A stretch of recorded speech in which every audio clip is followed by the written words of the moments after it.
Heredity is the passing on of characteristics from one generation of organisms to the next generation. To study the patterns of inheritance, scientists can perform crosses between organisms or analyze the results of crosses that have already occurred.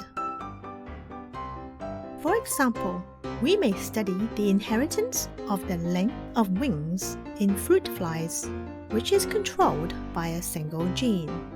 We know that having long wings is the dominant character, whereas having vestigial wings is the recessive character.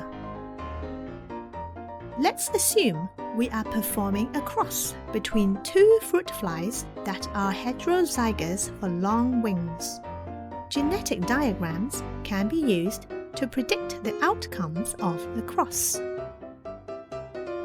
Let us now construct a genetic diagram. First, define a letter as the symbol for the gene. Use the capital letter to represent the dominant allele. In this case, a capital N represents the allele for having long wings.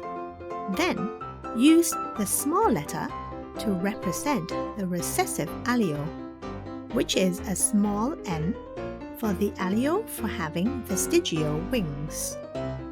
Next, state the phenotype and the genotype of each parent. Put a cross between the genotypes of the parents to represent crossbreeding. Write the possible alleles carried by the gametes. Then, add lines for all possible combinations of gametes and work out the genotypes of the offspring. Finally, state the phenotypes of the offspring. In this example, we can see that the phenotypic ratio of the offspring is 3:1 for long wings to vestigial wings. This means that 3 out of 4 offspring will have long wings, and 1 out of 4 will have vestigial wings. Remember, genetic diagrams only give expected results of a particular cross. The results actually observed may not match the expected results.